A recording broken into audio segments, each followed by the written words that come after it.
Hey guys, Tiger with Garage Dream Auctions here. Behind me we have a beautiful 1968 Camaro SS convertible. It has a 440 LSX engine.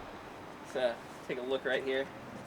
Brand new engine, only 96 miles since the rebuild on this. This is a full-blown resto mod.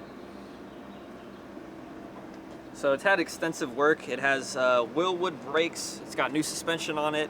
It's got the 4-speed automatic transmission.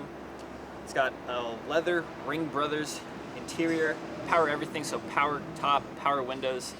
It's got AC blows cold, XM radio. It's got a MagnaFlow exhaust.